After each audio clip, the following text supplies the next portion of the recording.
Alhamdulillah kita bersyukur pada Allah Subhanahu wa taala dalam situasi yang sangat berat secara substantif ya.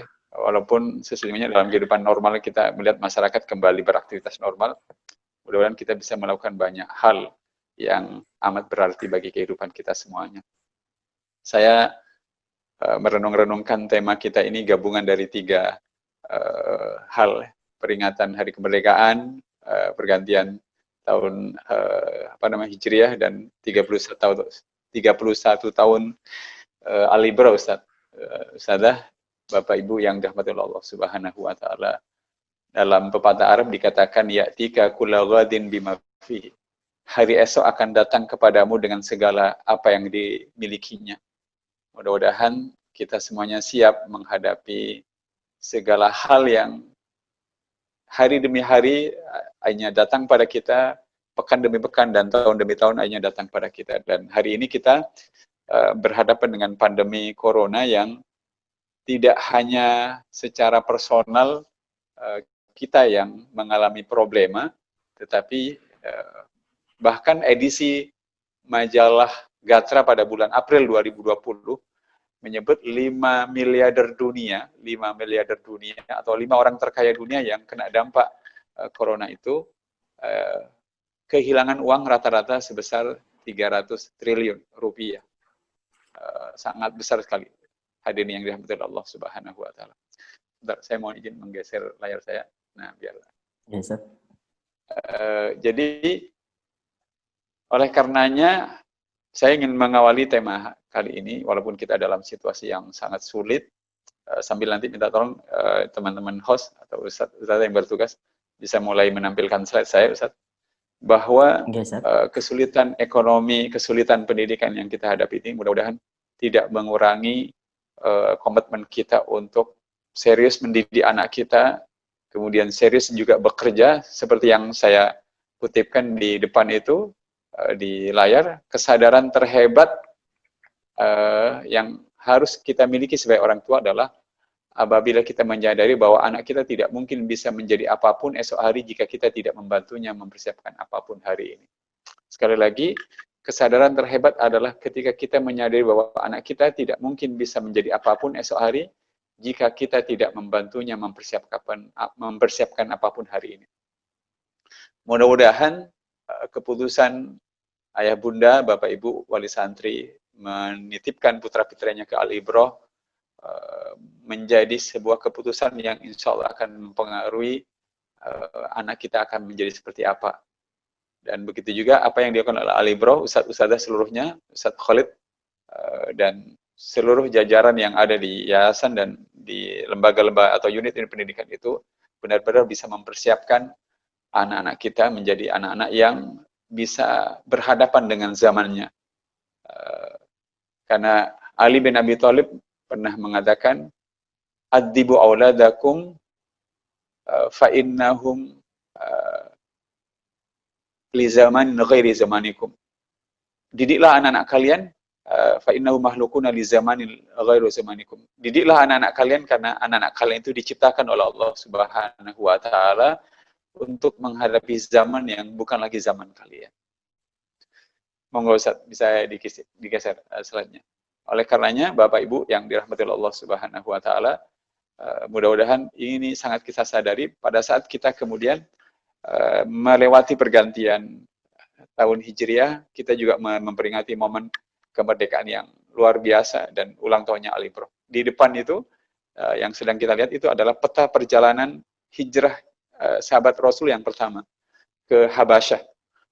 Kalau kita lihat slide-nya itu, dan di slide berikutnya, boleh digeser ke slide berikutnya, kita akan melihat setelah ke barat, ke tepi Sungai Merah, mereka harus ke selatan, menyeberangi lautan. Nah, teringatlah saya, dan tentu saja kita semua dengan ucapannya Imam Syafi'i yang terkenal, man arafa bu'das safari ista'adda. Barang siapa yang tahu bahwa perjalanan hidupnya akan jauh, dia akan menyiapkan bekal yang banyak. Anak-anak kita akan hidup menyambung kehidupan kita dan membutuhkan bekal. Al-Ibroh mudah-mudahan menjadi institusi yang bisa membekalkan bekal yang dibutuhkan buat anak-anak yang dititipkan ke Al-Ibroh dengan bekal yang semaksimal mungkin. Dan Saya tahu hari ini Ustadz, Ustadzah, Bapak Ibu rahimakumullah, para orang tua di rumah itu sekarang berhadapan dengan sebuah kenyataan yang tidak mudah karena tiba-tiba harus menjadi guru, menjadi security, kepala sekolah, wakil kepala sekolah, semuanya tiba-tiba ada di rumah dan dikerjakan oleh orang tua. Oleh karenanya, pada saat kita merenungkan tema hijrah dan kemerdekaan ini, mudah-mudahan kita menyadari satu prinsip penting yang disampaikan oleh Imam Syafi'i, man arafa bu'das safari ista'adha. Barang siapa yang menyadari bahwa perjalanannya akan jauh, dia akan menyiapkan bekal yang banyak. Dan kalau kita lihat jarak geografis Madinah, Mekah, boleh digeser Ustaz? Ke slide yang berikutnya, jarak Mekah dan Madinah, karena yang peta ketiga ini adalah perjalanan hijrah Nabi dari Mekah dan Madinah yang jaraknya kita tahu kalau pernah umroh dan haji itu 500 km. Bagaimanakah jarak kota Mekah ke Habasyah yang harus melewati lautan, dan kita kemudian yakin pada pesannya Imam Syafi'i, man arafa bu'das safari ista'adha. Barang siapa yang tahu perjalanannya akan jauh, maka dia akan menyiapkan bekal yang banyak. Nah, oleh karenanya pertanyaannya sekarang, anak-anak kita sudah semakin dewasa ya, sudah melewati kelas demi kelas yang dihadapinya, dan bekal itu terasa buat kita sebagai orang tua. Dan mudah-mudahan dari momen-momen hijrah, momen kemerdekaan ini kita bisa merenungkan banyak hal. Monggo dilanjutkan ke slide berikutnya. Harus kita sadari bahwa hijrah itu adalah perpindahan, dan kalau kita berpindah, maka kita siap-siap harus berubah. Saya mengerti betul, sekarang pusat pendidikan untuk sementara Ustadzah, Bapak Ibu, pindah dari sekolah ke rumah, dan nggak apa-apa, diklik aja, perubahan geografis, itu juga peristiwa hijrah, itu juga gitu, perubahan lingkungan geografis. Mekah itu adalah kota dagang, Madinah itu adalah kota agraris ya, dan tentu perubahannya luar biasa. Dan sekarang juga pusat pendidikan ada tadinya di sekolah, sekarang berpindah ke rumah.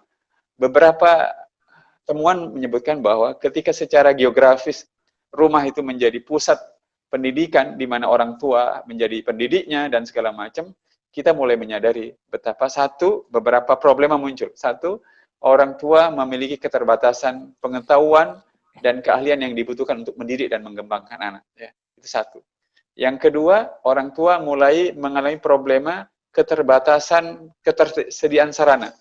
Di lingkungan geografis yang baru ini, orang tua berhadapan dengan keterbatasan itu. Tapi mudah-mudahan kita tidak berkecil hati. Dan yang ketiga adalah orang tua mulai menghadapi problema yang tidak kalah seriusnya, bahkan bisa jauh lebih serius. Problema munculnya kejenuhan. Jenuh anak-anaknya yang sedang dididik dan jenuh orang tuanya yang mendidik. Nah, itu efek dari perubahan lingkungan geografis. Yang kedua, hijrah itu, silakan diklik, adalah perubahan lingkungan psikologis. Ya. Sama juga, begitu kita orang tua berada dalam lingkungan yang baru, di mana tadi ayah misalnya punya kesibukan hanya mencari nafkah, tiba-tiba sekarang harus sibuk juga mengajar, bahkan harus berbagi jadwal menggunakan handphone dan segala macam. Ya kalau anaknya 1, kalau anaknya 3, 4, 5 repot. Dan itu tantangan. Secara psikologis, inilah yang kemudian menyebabkan kita menyadari pesannya Imam Syafi'i, man arafa bu'das safari ista'adha. Barang siapa yang menyadari jauhnya perjalanan, pasti dia akan menyiapkan bekal yang banyak. Lalu yang ketiga, hijrah itu adalah, tentu saja yang ketiga, silakan diklik, adalah perubahan tantangan. Ya. Nah, ada banyak tantangan-tantangan yang lagi-lagi nasihatnya Imam Syafi'i itu menjadi renungan buat kita.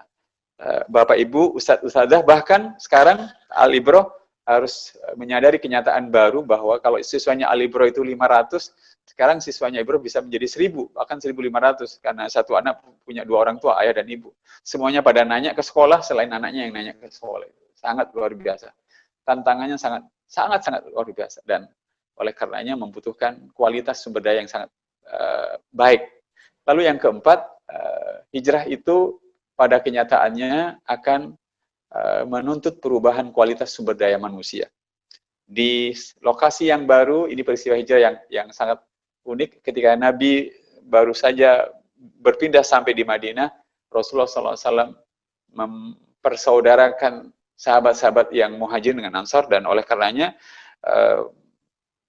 tugas atau keputusan mempersaudarakan ini sangat membantu problema psikologis sahabat-sahabat yang sedang ada di Madinah, pindah dari Mekah ke Madinah karena mereka tidak banyak membawa apa-apa, bahkan sebagian besarnya mereka kemudian memulai hidup dari nol secara ekonomi, dan kemudian mereka benar-benar merasakan butuh kualitas yang lebih luar biasa setelah kualitas dasar yang nanti yang keempat akan kita kalian lihat. Ustadzah yang dirahmati Allah Subhanahu wa Ta'ala, Bapak Ibu yang berbahagia, sampai bagian yang ketiga ini, begitu kita menghadapi tantangan baru, lingkungan psikologis baru, lingkungan geografis baru, sekarang harus mendidik anak di rumah, kita harus menyadari betapa butuhnya kita mengembangkan diri kita, membutuhkan kualitas sumber daya diri kita yang baru, yang lebih baik. Apa saja itu? Silakan. Yang nomor 4. Dalam salah satu analisisnya, Syekh Sofiur Rahman Mubarakfuri itu menegaskan bahwa sahabat-sahabat yang berpindah dari Mekah ke Madinah, dan mereka bisa bertahan, bahkan kemudian Madinah menjadi sesuatu yang luar biasa bagi perjuangan Rasulullah, karena mereka adalah manusia-manusia yang memiliki kualitas iman yang sangat bagus. Kita juga membutuhkan ini. Pada saat ayah dan ibu berhadapan dengan problema ini, sekali lagi problema mendidik anak yang tidak gampang itu, yang pertama-tama walaupun secara geografis, secara psikologis dan tantangan itu besar, yang pertama-tama yang dibutuhkan adalah kekuatan keyakinan. Sekali lagi kekuatan keyakinan bahwa pekerjaan ini bisa diselesaikan. Bahwa mendidik anak dengan segala keterbatasan, dengan datangnya tiba-tiba tugas ini, bahwa itu bisa diselesaikan dalam waktu yang kata beberapa pengamat, bahkan TV One menayangkannya 2 tahun lagi pandemi corona ini akan baru selesai. Kekuatan keyakinan. Dan saya ingin mengajak Bapak sekalian merenung. Bapak sekalian, Ustaz, saya boleh bertanya Ustaz biar ke hadirin, boleh saya nunjuk dan mohon nanti yang saya tunjuk mohon menjawabnya biar nanti interaktif, karena ini sekian ratus orang, tapi kalau saya potong, saya menunjuk dan mengajak berinteraksi, mudah-mudahan bisa bisa menjadi nyaman. Saya ingin menunjuk yang muncul di layar saya ini dari Bapak Supriyadi. Bisa dibuka mic-nya Bapak Supriyadi. Beliau Oke, Ustaz Supriyadi. Silakan. Ustaz Supriyadi ya, Ustaz Supriyadi ya. Ustaz, boleh saya bertanya, Ustaz? Kita tanggal 17 Agustus itu tahun 45 bertepatan dengan Ramadan. Boleh Ustaz, bolehlah nanti menggunakan Google, nggak apa-apa Ustaz. Tanggal berapakah 17 Agustus atau tanggal berapa Ramadan 17 Agustus 45 itu Ustaz? Mohon maaf pertanyaannya tidak ada door prize-nya Ustaz. 17 Ramadan Ustaz ya? 17 Agustus apakah 17 Ramadan atau tanggal? Boleh dicek di Google aja Ustaz, tidak perlu. Sudah. Ya, enggak. Tapi sambil tanggal berapa Ustaz? Sebentar Ustaz, masih berulang kali ini.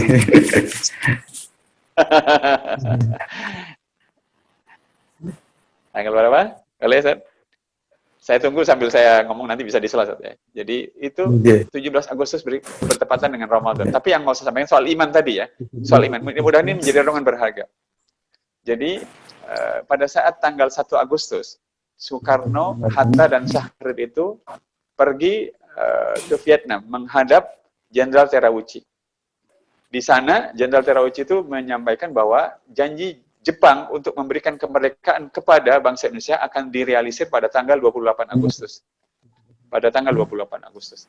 Nah, ketika mereka pulang bertiga, 3 orang tokoh terkemuka Indonesia ini kemudian ketika sampai di Singapura mendengar berita bahwa Jepang sudah kalah perang. Jepang kalah perang dengan sekutu. Ya, kekalahan itu terjadi pada tanggal 2 Agustus. Mudah-mudahan saya tidak keliru, tetapi di tanggal-tanggal. Ya. Nah, saya ingin mengajak, sudah 9 Ramadan, sudah dibantu jawabannya Ustaz. Sudah terbantu oleh Ustaz Fawaz? Setelah 9 Ramadan, nggak apa-apa. Yes. Jadi 9 Ramadan. Coba kita renungkan ini. Situasi ini yang kadang-kadang orang tidak merenungkannya. Jadi Jepang bilang kepada Soekarno, pada Hatta dan Syahrir, kami bangsa Jepang akan memberikan janji kemerdekaan nanti tanggal 28 Agustus. Tetapi begitu mereka mendengar Jepang kalah perang dengan sekutu pada tanggal 2 Agustus, mereka hanya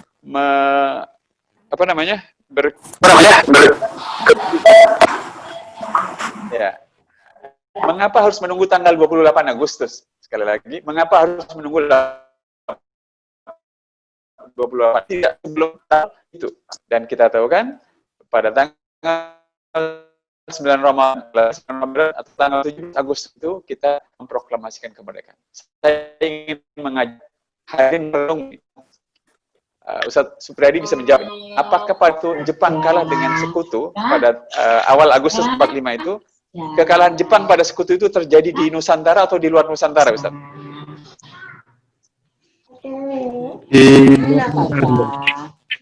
Di mana? Di luar Nusantara. Ya, di luar Nusantara. Artinya di Pasifik mereka, tidak di Indonesia. Jadi, dengan kata lain, pada waktu kita memerdekakan diri, itu sama sekali Jepang tidak berkurang kekuatan militernya di Nusantara. Mungkin diperbantukan, mungkin, tetapi begitu kita memerdekakan diri, maka kita sama saja mengajak berkelahi, mengajak berperang dengan Jepang. Karena status Jepang waktu itu menjajah kita. Dan karena Jepang kalah dari sekutu, maka sesungguhnya kita punya musuh berikutnya yang siap-siap menghadapi kita. Itu sekutu. Dan padanya sekutu kan datang ke negeri ini dengan membawa kembali Belanda. Yang mengajak hadirin merenung, apa yang buat kita itu kuat tekad kita, sementara senjata kita sama-sama tahu, berketetapan hati untuk terus memproklamasikan kemerdekaan pada 17 Agustus, saya ingin menegaskan karena iman itu. Ya. Imanlah yang membuat beban yang berat, tantangan yang berat itu menjadi ringan. Iman inilah yang juga yang dibutuhkan oleh ayah dan bunda, wali santri, ustadz-ustadzah, ketika kita harus mendidik dalam situasi yang serba sulit, adakah iman itu ada dalam diri kita semuanya? Sekali lagi, adakah keyakinan itu ada dalam diri kita semuanya? Itu penting. Kalau iman ada, keyakinan ada pada Allah, maka pikiran kita akan berjalan dengan bagus, bekerja dengan Allah. Kalau yakin kita bisa mendapatkan kemudahan dari Allah, maka tangan dan kaki kita akan bergerak membuktikan bahwa keyakinan itu bisa terrealisir. Itu penting, keyakinan itu. Nah, oleh karenanya, keyakinan inilah yang kemudian baru kita sadari, ruh keyakinan di dalam dada Soekarno, Hatta, Syahrir itu adalah datang dari para ulama-ulama, para habaib yang ternyata fakta-fakta sejarahnya banyak ditutupi. Satu, saya mau sampaikan. Jalan Pegangsaan Timur nomor 57, tempat proklamasi kemerdekaan itu disampaikan, rumah itu adalah pemberian dari ayahanda dari Bapak Yusuf Marta.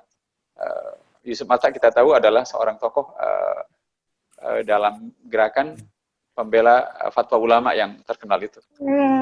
Belum lagi para habaib yang menciptakan lambang Garuda, bendera merah putih, kemudian mengusulkan lagu banyak sekali lagu-lagu yang kemudian para habaib berperan penting. Oleh karenanya hari ini kita membutuhkan kekuatan iman yang luar biasa.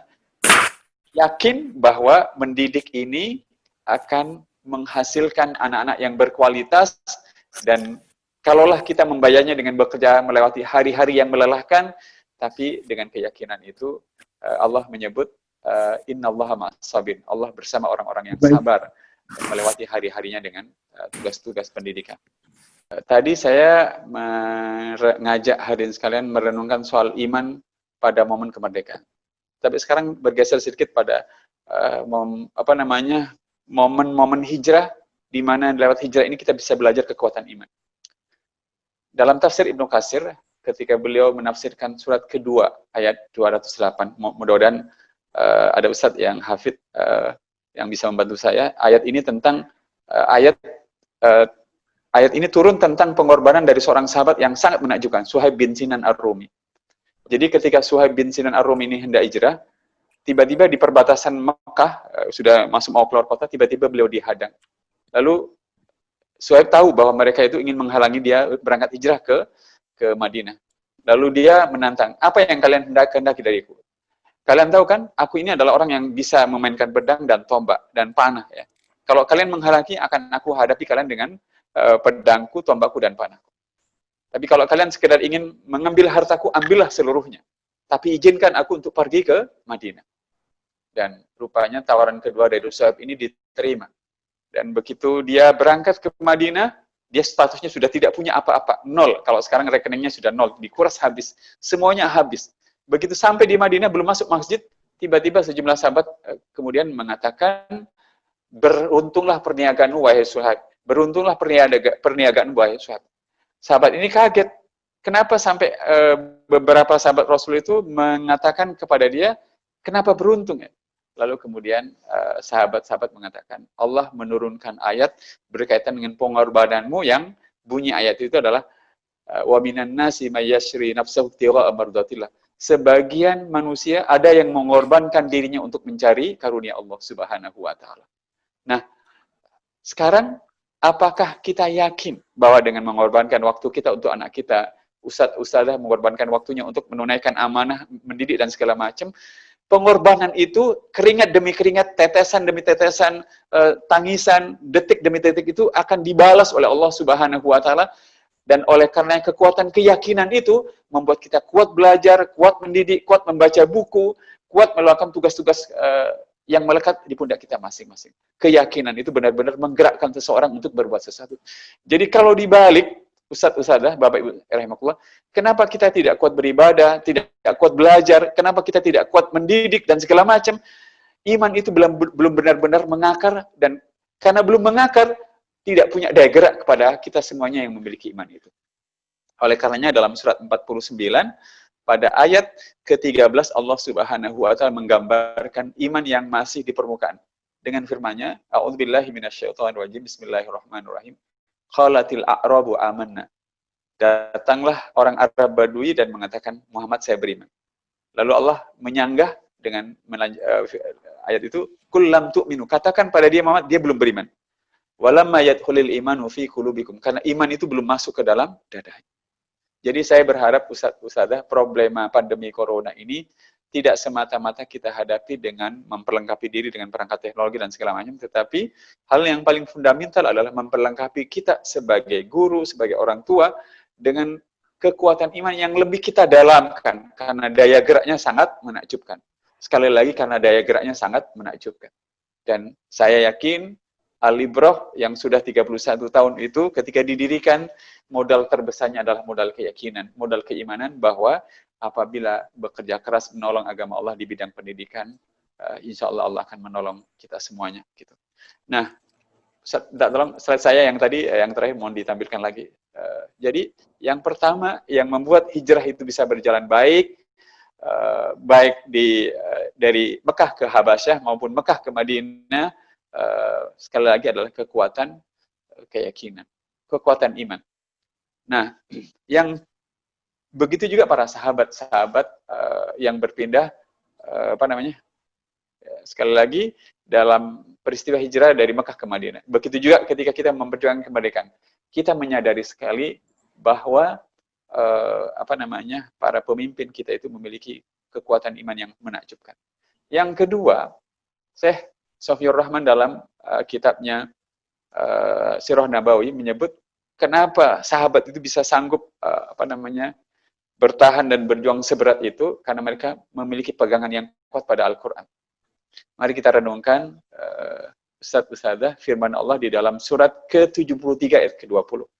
Ini menjadi acuan buat kita semuanya ya. Ayat ini adalah ayat terpanjang. Sekali lagi, surat ke-73 ayat 20. Ayat ini adalah ayat terpanjang di surat ke-73 itu. Ayat ini diawali dengan inna rabbaka ya'lamu annaka taqumu adna min sulusai lail. Lalu di tengah-tengahnya itu ada redaksi alima an sayakunu minkum marda. Aku tahu di antara kalian ada yang sakit, kata Allah. Wa akharuna yadribuna fil ardi yabtaguna min fadlillah. Aku tahu di antara kalian ada yang mencari nafkah.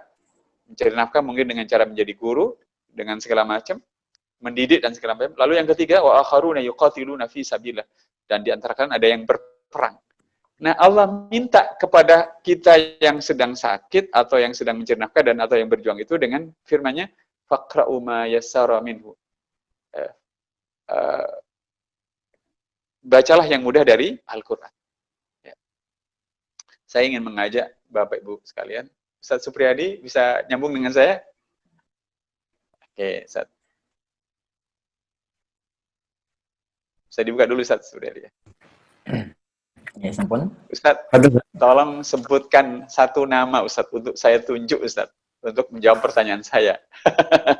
Terserah acak Ustadz. Silakan Ustadz. Deg-degan semuanya Ustadz. Iya, Ustadz. Di situ ada Siapa Ustadz? ada Ustadz mau Mustafa itu, Ustadz. Ustadz Mustafa.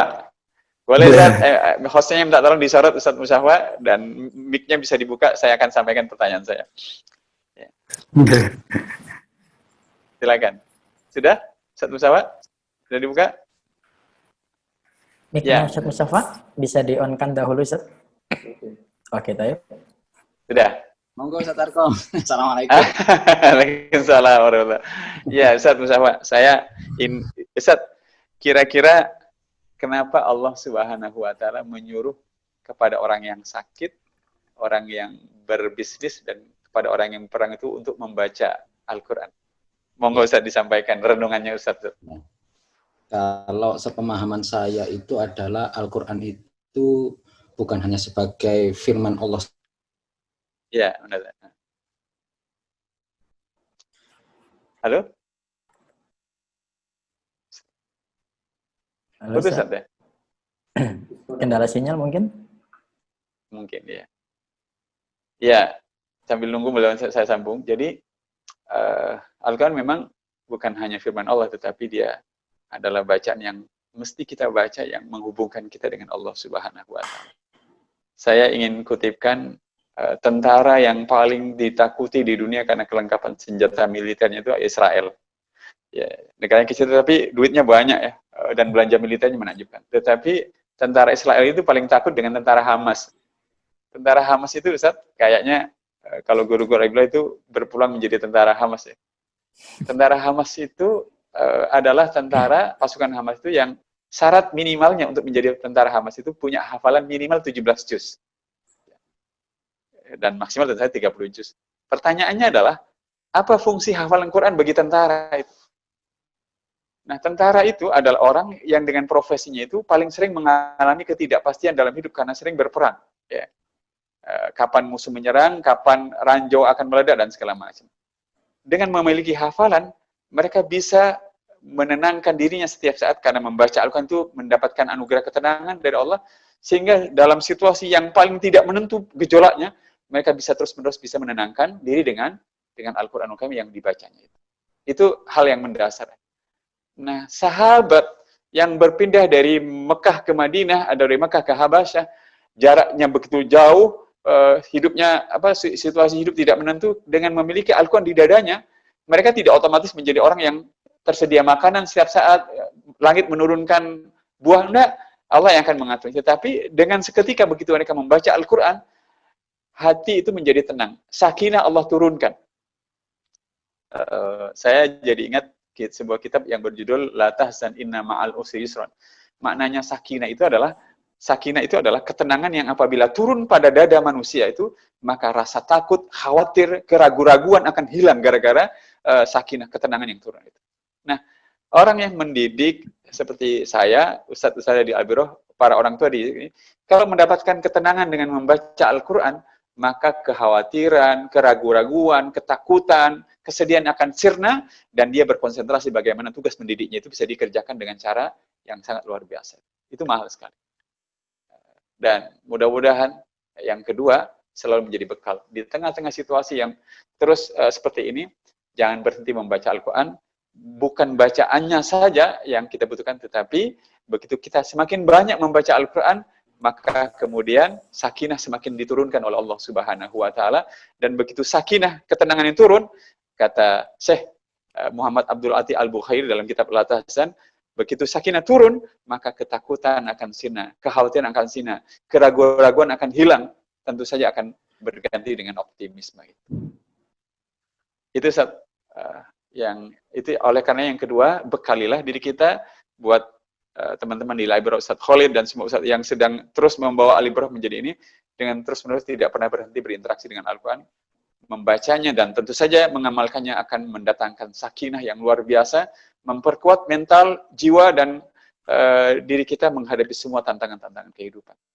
Bagaimana upaya kita untuk meningkatkan kebersamaan, karena kadang-kadang membangun kebersamaan orientasi, kebersamaan tujuan dalam satu organisasi yang kita sekarang tangani di lembaga Alibro ini butuh perjuangan karena masing-masing kan orientasinya berbeda. Baik. Orientasinya itu A, B, C. Nah, menyatukan orientasi dengan merujuk dan istilahnya mencontoh teladan dari Rasulullah sehingga beliau bisa menghijrahkan sampai ke Madinah dengan satu tujuan orientasi yang sama, itu kuncinya apa, Ustaz? Salah satu. Baik. Terima kasih, Ustaz. Ada hal-hal teknis yang bisa memperkuat hati dan kebersamaan kita. Tapi ini teknis sekali. Kalau dikerjakan efeknya dahsyat. Cuma 5 hal teknis itu membutuhkan kekuatan iman yang kuat, ya, dan membutuhkan komitmen pada Al-Quran dengan sering membacanya, merenungkannya, membacanya dalam salat agar ruh kita menjadi kuat dengan Al-Quran itu.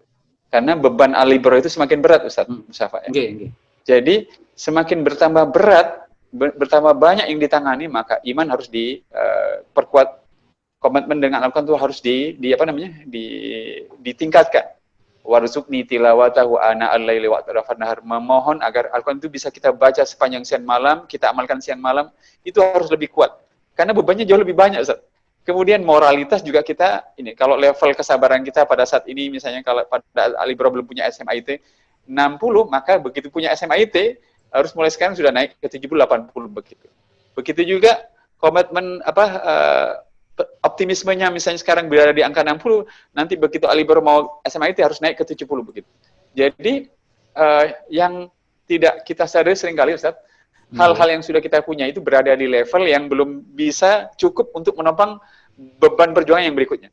Jadi tadi iman, komitmen melakukan, ukhuwah, apalagi akhlak dan segala macam itu pada saat bebannya masih 60 mungkin nggak ada masalah, tapi begitu bebannya sudah 80, semuanya itu harus dinaikkan. Ya, siapa yang tidak tahu firman Allah di surat 73 ayat 20 itu Allah sebutkan 5 hal. 5 hal untuk orang yang sakit, orang yang berbisnis, dan orang berperang. 5 hal itu semua kita tahu.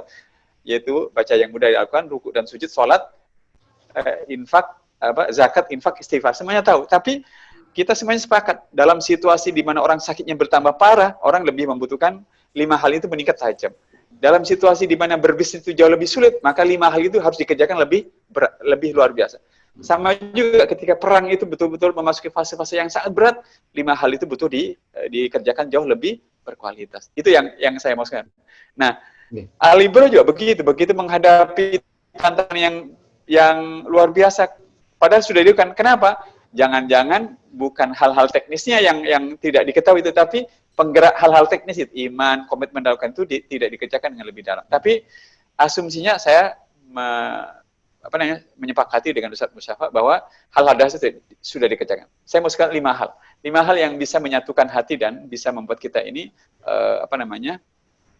memperkuat barisan kita. Yang pertama adalah sentuhan. Ya, sentuhan. Tentu saja Ustaz dengan Ustazah, Ustaz dengan Ustaz, Ustazah ya. Jadi yang dimaksud sentuhan itu begini. Saya mulai dari rumah ya. Ustaz Mustafa, boleh saya tahu, Ustaz, kalau membangunkan istri untuk tahajud gimana caranya, Ustaz? Biasanya itu pakai ini, Ustaz, alarm, Ustaz. Tapi biasanya yang sering itu duluan. Istri duluan itu yang bangun itu. Kalau Ustaz bangun. Saya nanya, Ustaz Mustafa kalau dibangunkan istrinya dengan cara apa? Abi bangun gitu aja, sudah ini. Begitu aja bersuara? Iya, Abi bangun. Oke, saya sampaikan saran yang lebih mantap, Ustaz. Cobalah buat para ibu, buat para istri, kalau ingin membangunkan suaminya itu, jangan ngomong ayo bangun. Jangan. Pegang kaki suami atau pundak suami, lalu pijat.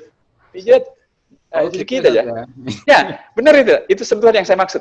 Sentuhan, penuh kelembutan, pijat kira-kira 30 detik, lalu sampaikan, Bi bangun, sudah jam 3. Gitu. Itu gitu. Beda lah. Dijamin bangun. Kalau alarm yang bunyi, dijamin alarmnya dimatikan lagi gitu.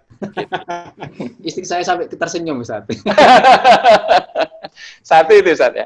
Nah sama, Ustadz Musafa ketemu Ustadz Supriyadi, kalau ketemu itu jangan hanya salaman tipis-tipis begitu, enggak. Pegang erat, terus pundaknya sampaikan, nanti yang kedua, yang ketiga saya sampaikan. Jadi sentuhan yang sangat menunjukkan ketulusan, rasa senang, kepedulian itu bisa mengubah situasinya, Ustaz. Gitu. Bisa dipraktekkan, Ustaz. Nanti Ustadz Musafa istrinya minta tolong disuruh bangun begitu. Iya, Ustaz. Ya. Insya Allah. Saya berani mengatakan begitu karena itu kebiasaan saya. Bahkan, mohon maaf, bisa dijawab ini Ustadz Musafa pada istri.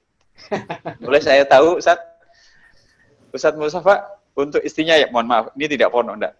Buat Ustadz Musafa, apa yang biasa dilakukan oleh Ustadz Musafa pada saat istri mau tidur? Apa, ini jangan lupa doanya, atau apa?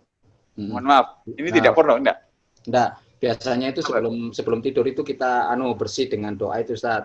Membersihkan tempat tidur itu seperti sunnah Rasul itu kita bersihkan. Setelah itu kita masing-masing doa doa sendiri-sendiri, Ustaz. Sudah, Ustaz. Okay. Nah, saya boleh tambahkan, istrinya Ustadz Musafa boleh berharap nanti malam. Jadi Ustaz, kalau antum mau tidur, Ustaz, insya Allah pahala antum akan berlipat-lipat. Mintalah izin pada istri antum, Ustaz, untuk memijat kakinya. Ya. Oh gitu. Ya, lalu dia bilang, kenapa sih, Bi? Bilang pada istrinya, Umi, aku ingin menutup hari ini dengan kebaikan. Mudah-mudahan Allah meridai kebaikan saya dengan memijat Umi. Itu beda, Ustaz. Dijamin besok paginya sarapannya lengkap, Ustaz. Itu sentuhan, ya, gitu tuh. Sentuhan yang ini. Nah, jadi jangan pelit untuk menyentuh istri, suami, orang lain yang sentuhannya sentuhan menunjukkan keakraban dan segala macam. Yang kedua adalah telinga yang siap mendengar. Dengan kata yang berbeda, jadilah diri kita pendengar yang baik, tapi bukan dibuat-buat, pendengar yang tulus dan suka dengan orang lain gitu. Kan ada orang yang pura-pura mendengar tetapi sebenarnya tidak menunjukkan respek. Ini kita menjadi pendengar yang baik, respek. Betapapun orang itu mungkin di bawah kita pendidikannya, pengalamannya, tetapi cobalah untuk menjadi orang yang menunjukkan respek.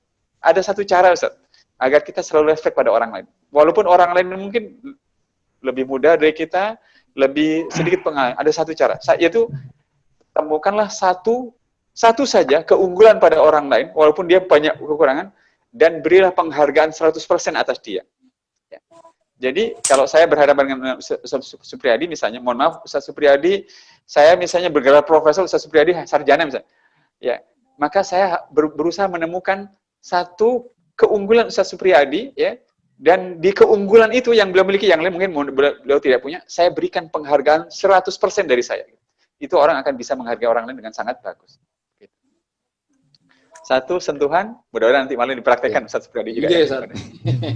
Yang kedua adalah, jadilah pendengar yang baik. Dan kalau ingin mendengar yang baik itu, carilah kelebihan, keunggulan orang lain, dan benar-benar hargailah kelebihan itu. Yang lain-lain abaikan. Lalu yang ketiga, Ustaz, pujian yang tulus. Kalau yang kedua kan mendengar, yang ketiga itu pujian yang tulus. Orang itu biasanya suka memuji dirinya, tetapi membutuhkan kebesaran jiwa untuk tulus memuji orang lain. Ya. Nah, Ustaz Supriyadi, Ustaz Musafa, Ustaz yang lain, kalau nanti pulang ke rumah, jangan pelit-pelit memuji masakannya Umi hari ini bagus, dan istimewa sekali. Kamar kita rapi dan segala macam. Begitu. Tapi tolong belanja rumahnya ditambah, Ustaz. Jangan hanya ditambah itu saja. Gitu. Itu yang ketiga, pujian yang tulus. Yang keempat adalah kata-kata penghiburan. Kata-kata penghiburan. Orang menghadapi problema, sakit, capek, pekerjaan tidak selesai. Kalau ada orang yang paling dekatnya itu masuk iklannya. Maka kalau dihibur, ya, dimengerti, disemangati, dibantu, orang akan suka. Kata-kata penghibur. Dan yang terakhir adalah bantuan kecil yang memberdayakan. Jadi pada saat makan, dua piring ada nasinya sudah ini, istri lupa mengambil minumannya, ambilkan minuman buat istri. Begitu juga buat suami. Kita duduk berempat di perjalanan, orang pada ngambil makanan, lupa mengambil minumannya, ambilkan minuman buat orang-orang yang satu meja yang lupa mengambil minumannya. Bapak Ibu yang dirahmati Allah Subhanahu wa taala, sebentar. Mundur ke slide yang itu. Oh, slide sebelumnya. Sebelum ya. Karena itu penting. Nah, ini dia. Yang berikutnya adalah akhlak, ya. Karakter atau akhlak atau terserah, ya. Jadi gini, Ini penting buat Bapak Ibu sekalian, saya yakin mengalaminya. Apakah ada keluhan Ustaz ke Alibro bahwa anak-anak yang disuruh belajar daring itu mulai ngambek dan nggak mau belajar? Ada Ustaz? Ada Ustaz. Alhamdulillah. Alhamdulillah, Masya Allah ya. Nah, saya mau jelaskan soal karakter ya. Jadi ini memang riset tentang penelitian di bidang pemasaran ya. Jadi mengapa, kalau kita geser sedikit, mengapa anak itu tidak mau kita ajak lagi untuk belajar lagi? Kira-kira begitu. Tapi saya mau jelaskan soal kenapa orang tidak mau membeli barang kita untuk kedua kalinya. Satu, alasan pertama sebanyak 1% karena meninggal dunia. Ya. Nggak mungkin nggak Ustaz, orang meninggal dunia kok mau beli barang lagi kan? Alasan kedua sebanyak 3% karena pindah tempat Ustaz. Ya. 10 tahun wali murid, wali santri Alibro tinggal di Gresik, tentu saja disekolahkan di Alibro. Habis setelah itu dipindah tugaskan ke Aceh. Ya, anaknya sudah kelas 6, tidak mungkin SMP-nya ditikan Alibro karena kejauhan pindah tempat. 1% karena meninggal, 3% karena pindah tempat. Alasan ketiga, 5% karena terpengaruh oleh ajakan teman. Ustaz. Saya dulunya Ustaz, mohon maaf, saya dulunya tahun 87 itu bercita-cita ingin jadi insinyur Ustaz. Mau jadi kayak Ustaz Rusli, pendiri Alibro dan Ustaz Khalid ya. Tapi gara-gara tetangga itu guru STM, dia bilang begini, di Ahmad kalau mau cepat kerja, jangan jadi insinyur, jadi guru saja. Jadi formulir itu hanya saya isi IKIP Surabaya, bukan ITS. Ya. Itu yang dimaksud ajakan teman, pengaruh teman. 1% meninggal, 3% pindah tempat, 5% karena ajakan teman. Kemudian alasan keempat, sebanyak 9% karena orang itu terpengaruh oleh persaingan harga. Wajar kan? Orang memilih harga yang lebih. Kenapa orang di Alibro? Karena tidak bisa menyekolahkan di Al-Hikmah. Al-Hikmah Surabaya mahal, makanya milih Alibro yang mungkin harganya lebih. 1% meninggal, 3% pindah tempat, 5% karena ajakan teman, 9% karena persaingan harga. Lalu yang kelima, sebanyak 14% orang itu kecewa dengan produk. Ya, ayo masuk dengan Alibro, iklannya A, B, C, D, begitu orang memasukkan Alibro, orang kecewa. Kenapa? Karena tidak sama iklan dengan kenyataannya. Mudah-mudahan tidak terjadi. Nah, itu kalau dijumlah 1, tambah 3, tambah 5, tambah 9, tambah 14, itu jumlahnya 32%. Nah, sisanya berarti 68% saat ini ada katanya dengan karakter. Ya. Kenapa orang tidak mau membeli barang kepada kita untuk kedua kalinya? Karena mereka itu diperlakukan acuh tidak acuh oleh kita yang jualan barang. Ya. Jadi kita punya jualan yang bagus, tapi giliran hendak menjualnya kepada orang lain, orang itu merasa diperlakukan acuh tidak acuh. Bisa jadi ini terjadi antara orang tua dengan anak, antara guru dengan siswa. Pelajarannya bagus, sarannya bagus. Begitu kita mengajak anak mengeluh, tapi kita bersikap kepada keluhan anak itu tidak dengan cara dan moralitas yang bagus. Tadi Ustaz Musawa mengatakan, rasanya akhlak sudah kami ini, tapi masalahnya adalah tantangan Alibro lebih besar, sehingga membutuhkan kualitas akhlak yang jauh lebih luar biasa. Begitu. Nah, mudah-mudahan ini Ustaz disadari bahwa di tengah-tengah situasi baru yang seperti ini, bayangkan Ustaz, di rumah itu kalau orang tua Alibro, mudah-mudahan ada contohnya, ada nggak orang tua yang hadir hari ini yang punya 3 anak di Alibro? Ya. Ada nggak Ustaz kira-kira? Semuanya di Alibro Ustaz? Bukan, maksudnya orang tua yang anaknya 3-3-nya di Alibro. Ya benar, 3-3-nya di Alibro. Oh, 3-3-nya di Alibro. Iya, ada. Kayaknya ada itu. Ada, kalau nggak 2, 3, ada. Nah, coba bayangkan, kalau di Alibro 3-3-nya, handphonenya cuma 1, gimana aja? Handphone ayahnya itu akan jadi rebutan anak-anaknya. Udah pasti itu.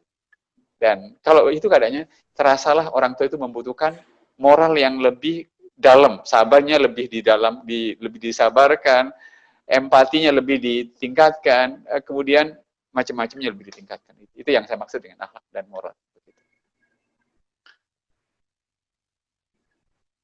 Silakan Ustaz, diselai dulu Ustaz, nggak apa-apa Ustaz. Yeah.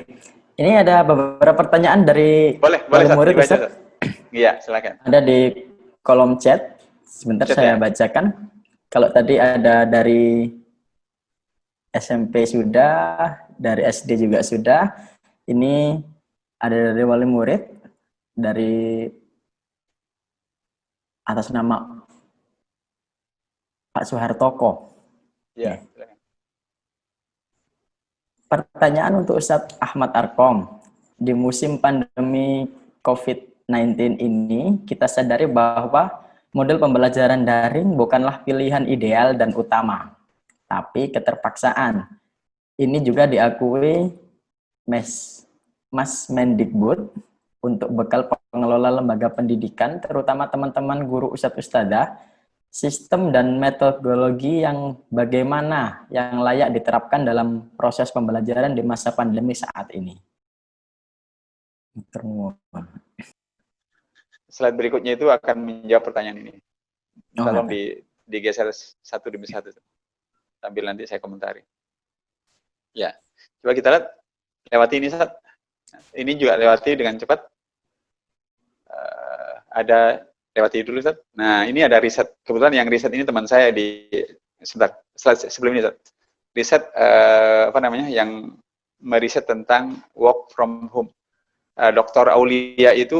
Irfan Aulia itu menantunya Gubernur Sumatera Barat, Profesor Dr. Irwan Barat, Dr. Aulia. Anak muda yang doktor psikologinya di UI. Nah, risetnya begini. Slide berikutnya, Ustaz. Di slide berikutnya kita akan lihat, lihat.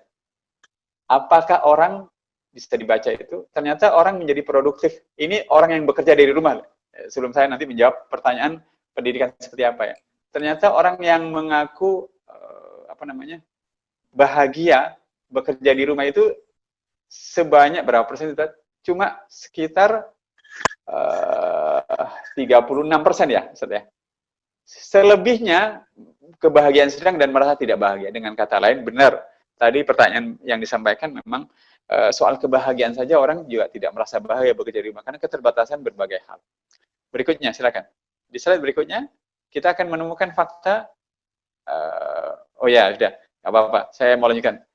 Nelson Mandela mengingatkan bahwa education is the most powerful weapon to change the world.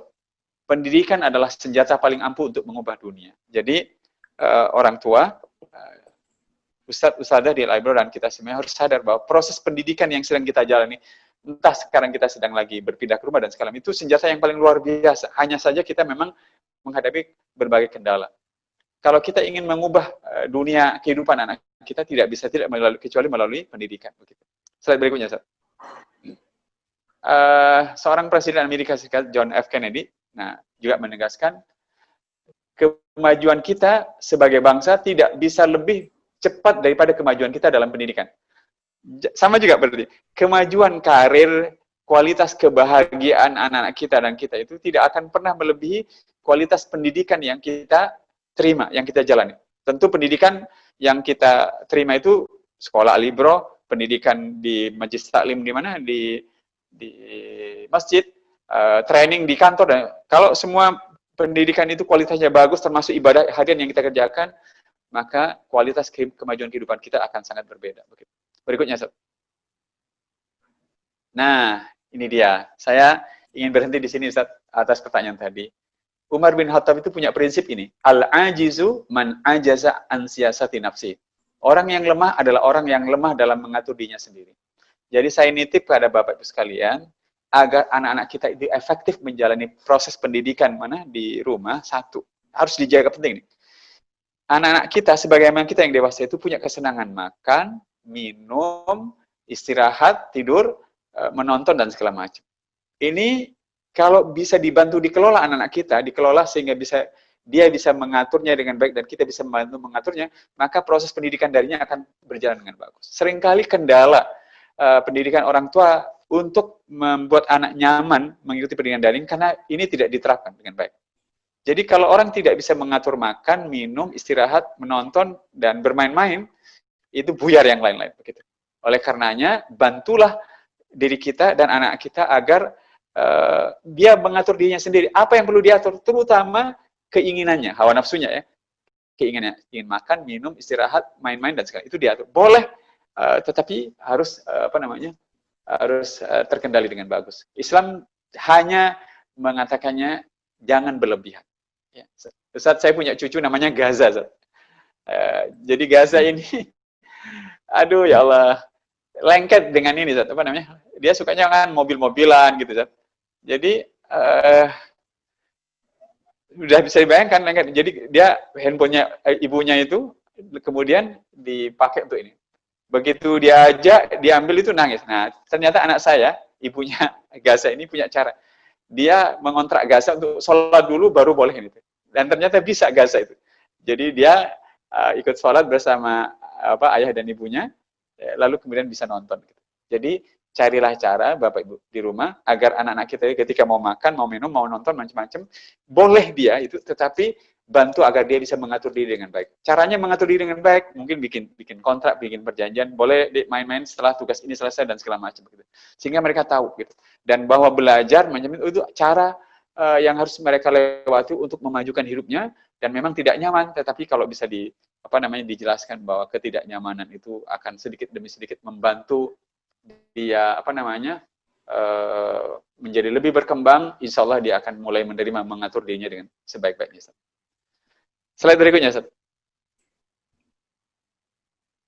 Nah, ini dia.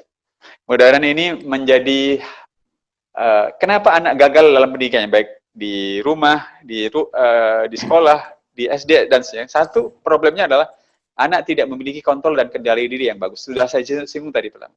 Jadi mumpung masih kecil, Bapak sekalian, dan sekarang asuhnya anak SD, TK, SD, SMP, yang penting yang pertama adalah bantu anak-anak itu memiliki kontrol dan kendali diri. Anak-anak itu butuh makan, minum, istirahat, dan segala macam. Nah, aturlah bagaimana caranya agar pada waktu anak mau makan, mau minum, mau istirahat, ketika makan, minum, dan istirahat tidak tersedia buat dia secara ideal, anak itu tidak sampai menangis, bereaksi dengan cara berlebihan, dan dia bisa mengendalikan diri dengan baik. Dan ini bisa dilatih dengan bagus.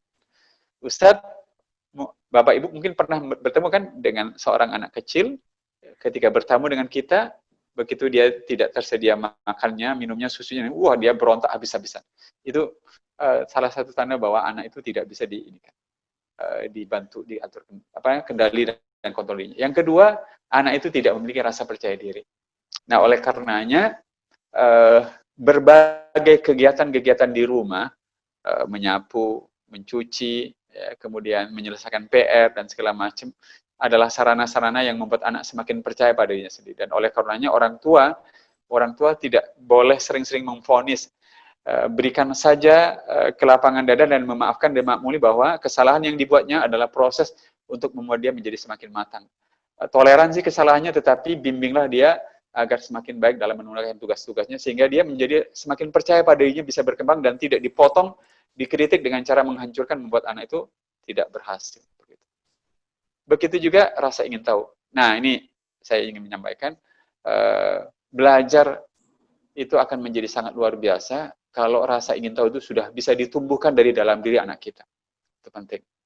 Oleh karenanya, Bapak Ibu yang dirahmati Allah, YouTube yang mungkin menjadi pilihan tontonan untuk mengatasi kebosanan, Ustaz, itu harus dipandu. Di YouTube itu ada banyak video-video yang membuat anak itu tumbuh rasa ingin tahunya dengan sangat luar biasa. Sehingga kalau rasa ingin tahu itu menjadi sangat luar biasa tumbuh di hati anak, biasanya anak itu akan mudah untuk mencari sendiri, belajar sendiri, dan segala macam.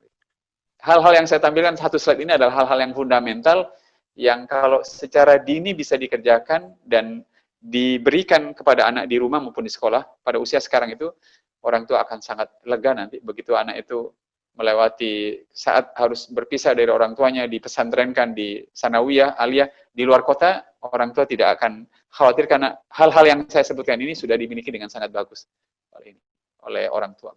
Jadi mohon maaf Bapak Ibu sekalian, jangan terlalu khawatir kalau anak ini misalnya 1-2 bulan ini belum nyaman belajar di depan laptop secara daring. Berfokuslah, berkonsentrasi untuk membentuk hal-hal yang tadi yang di depan ini ada, dan mudah-mudahan kalau ini terbentuk dengan bagus, maka akan menumbuhkan rasa nyaman bagi anak untuk belajar dengan lebih baik. Itu, Ustaz. Ada pertanyaan lagi, Ustaz, di kolom boleh, komentar. Ustaz, silakan.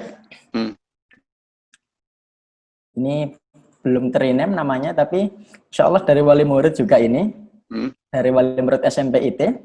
Ustadz mau tanya, kadang putra-putri kami mengeluhkan sulitnya menghafal Al-Quran. Yeah. Nah, ini memang Alipro juga punya program-program untuk tahasus, Ustadz. Baik. Nah, minta tips dalam rangka hijrahnya anak-anak dari kebiasaan lama, kebiasaan baru di SMPIT. Karena memang maklum baru masih kelas 7. Ada tips untuk menghafal Al-Quran, Ustaz? Monggo. Ya, jadi kalau kita cek, saya punya buku, koleksi buku itu negeri-negeri penghafal Quran. Jadi itu investigasi bagaimana di negara-negara seluruh dunia itu, negara muslim, bahkan negara non-muslim yang penduduk muslimnya itu punya komunitas penghafal Quran, itu dijelaskan bagaimana proses menghafal Quran itu. Yang sama itu adalah mereka itu menjadikan pengulangan sesering mungkin, itu menjadi kunci utamanya. Adapun memulainya dari juz amma atau juz 1 dan segala macam itu beda-beda, pengulangan. Jadi Al-Quran itu didesain oleh Allah di dalam surat 54 Al-Qamar dalam 3 ayat kalau nggak salah. Walaqad yassarnal Qur'ana lidzikri fahal min mudzakir. Sungguh Allah jadikan Al-Quran itu mudah untuk dijadikan bacaan, dipelajari dan diamalkan. Adakah manusia yang mau mengambil pelajaran itu? Dan pada saat yang sama juga otak manusia itu ternyata didesain mudah untuk menguasai sesuatu dengan hal mendasarnya yang jangan kita praktek, yaitu mengulang-ulang. Saya biasanya kalau ngajar di training itu ada video yang saya ini kan video dari London itu. Jadi gini, kalau kita mengulang sesuatu, maka sesuatu itu saat di otak kita itu ibarat berpindah dari tangan saya yang satu ini ke satu ini. Nah, kalau diulang untuk yang kedua kalinya, maka celah yang ada di antara dua tangan itu diisi dengan protein, diisi protein. Ditimbunilah, ditimbuni. Nanti diulang lagi, celah ini ditimbuni oleh protein, sehingga lama-lama timbunan protein itu menutup celah, sehingga celah ini tidak perlu diseberangi, tinggal jalan saja. Jadi lebih mudah gitu. Kira-kira begitu. Mengulang-ulang itu membuat otak itu semakin mudah menguasai sesuatu. Pasti kita sepakat. Orang tua kita di rumah dulu yang ikut tahlilal, yasinan dan segala macam itu nggak pernah serius menghafal itu, bahkan nggak pernah mengatakan, hanya datang saja ke yasin. Yasin wal Qur'anil Hakim, inna kalam. Lama-lama hafal. Setelah sekian puluh kali pertemuan gitu.